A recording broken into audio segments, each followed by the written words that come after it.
Hey, what's going on, everybody? Welcome to the episode 5 bonus video here with Kevin Boutot from the Acacia Strain. So we're going to jump right into it. If you came over from watching the first video, thank you. If you haven't seen that yet, make sure you dive in and watch that one. So one of my good buddies, he's been drumming since he could walk. He plays everything. He's in metal bands as a kid, and then to the point where his dad, is making him play classical sheet music, just the whole gamut. So I reached out to him. He had a few questions for you.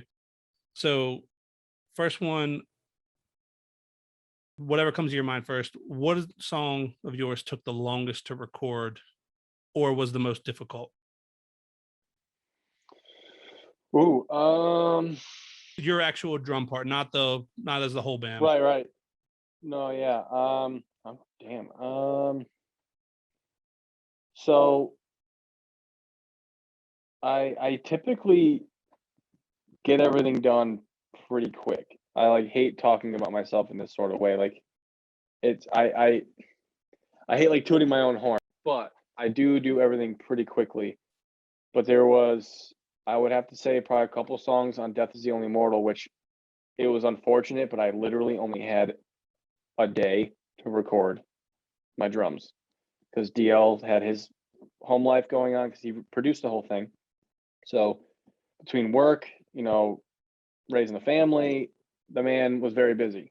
And it was like, we either get this done now or we don't get it done for who knows how long. So we went down there. I went down to the little studio that we recorded my drums in Massachusetts. And I want to say probably, I think either Victims of the Cave is one of those songs because there's this very intense kick pattern in that song that was quite difficult to nail. But I don't want to rely on someone being able to edit things to make it sound perfect. So I want to play it as perfect as possible. So yeah, I would have to say probably Victims of the Cave. Okay. That'd be my one. And then kind of tying in that, what's your most challenging song to play live? I know you kind of touched on some of them earlier, but if you had to pick one to play live. Well, I can give you the mentally, the hardest one to play live is It Comes in Waves because of that intro part. That's probably the most intense with my hands of a part that I've written. And it also happens to be at the beginning of the song. So it's the beginning of the set. So I have to come in with a fucking bang. Yeah. And it's one of those things where it's like, for me, like everybody, you want to play perfect. You don't want to mess up.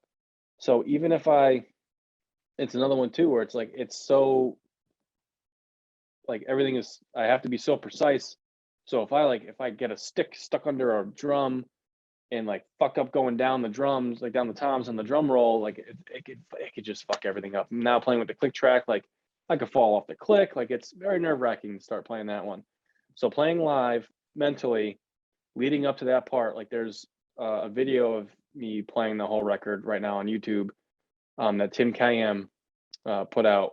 I don't know if I could send you a link for it. You can link Yeah. it in the post or whatever. But you can see I take this very deep breath right before it, and that is me basically trying to expel all of my anxieties right before it starts. But I just basically, you just see me just kind of breathe in and then just and then off we go. And then also being filmed on top of it, knowing it's going to get put on YouTube, it was a little nerve wracking. And if everyone has a brain like me when you're listening or listening to music or watching a video, like as musicians kind of try to study and dissect everything as it's going. So I wonder if anybody notices how I didn't exactly play that part correctly because I almost lost it, but I caught myself quick enough where you can't, it's a seamless thing, but in my brain, it's going in slow motion Right. as I'm playing it. But there's a slight different way I do part of the role, and I wonder if anybody's ever caught it that watched it. So it'd be interesting if anybody did, if anybody's as much of a stickler as I am for when you're watching somebody perform or listening to somebody perform. So that'd be mentally, that's that one. I'd say physically, Hardest one to play? Oh man.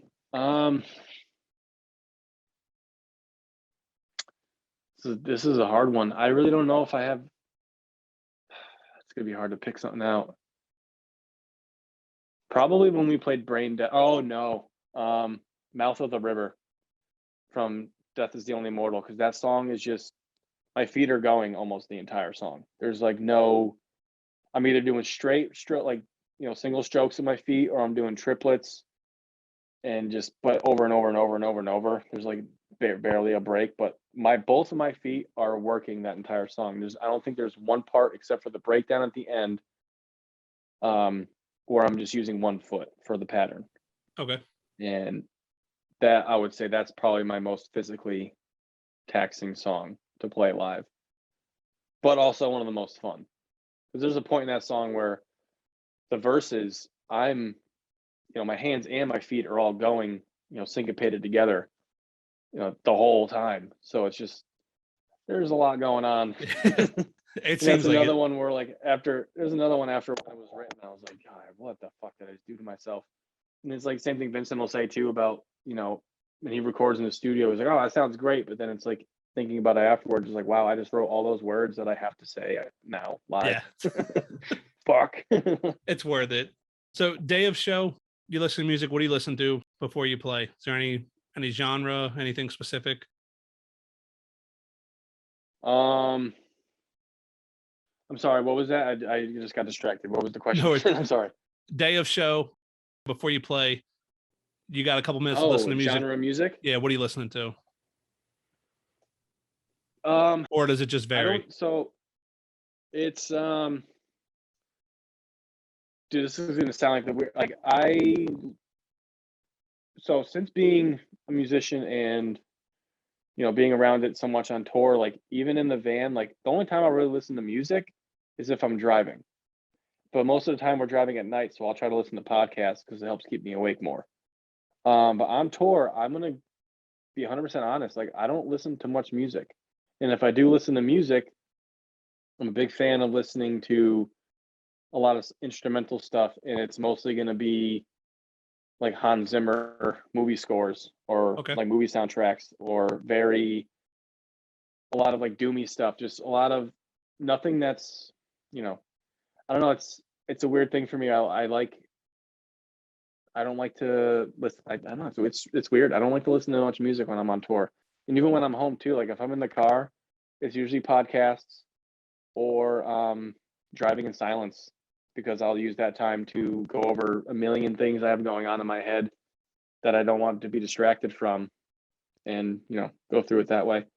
But yeah, I mean, I obviously love music probably more than anything, but there are times where I just won't listen to anything.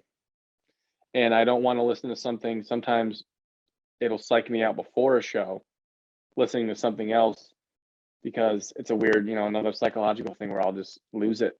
Right. And there's going to be a part in the song I'm listening to that's kind of similar to a part in our song. And then it could trigger this weird fucking anxiety. Like, oh shit, what if I play this wrong and go into something else? So yeah, I don't listen to much music.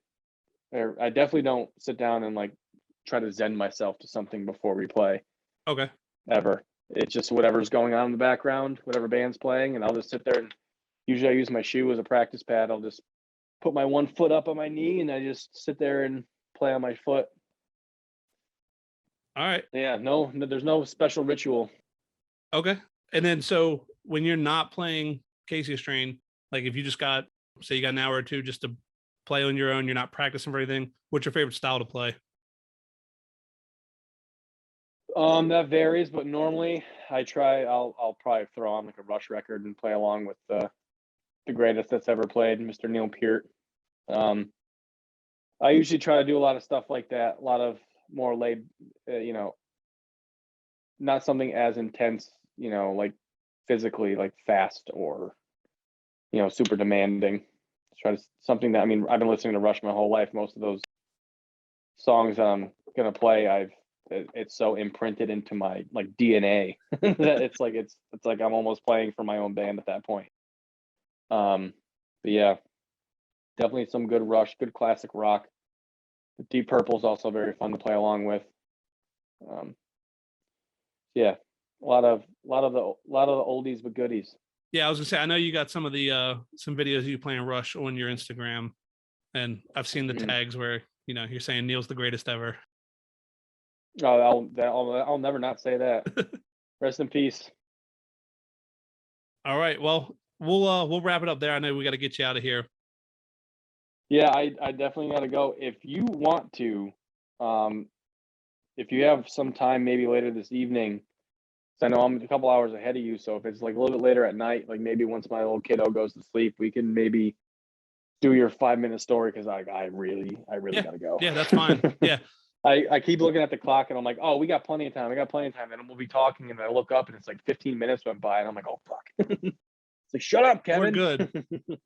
But yeah, just Yeah. I'll shoot you a message. We'll figure it out, and then if not, we'll do it another Yeah. time. So Yeah, we can always do a part two if you got anything else you want to talk about. But also, real quick before we go, I'm going to give you Dan Burke's response about After Party. okay, He said, let's see, where is he? He said, probably, unfortunately, never. So he said maybe, but they haven't got together and done anything or even spoken about the band since before COVID hit. So well, that's upsetting, but I'll just probably have one to of those things. cherish. It's probably gonna be one of those things that's either gonna die and be gone forever, or out of nowhere in a few years they'll be like, hey, let's just put a little 4-song EP out for fun. So you never know. Yeah. But dude, thank you so much. This was very fun. Thank you, I appreciate it.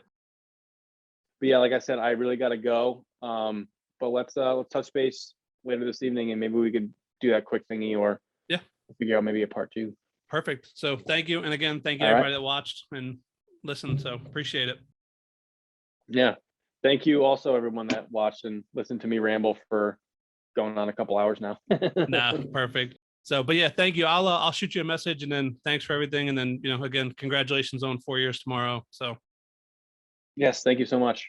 all right, All right. thank you. Talk to you later, bud. Bye. Bye.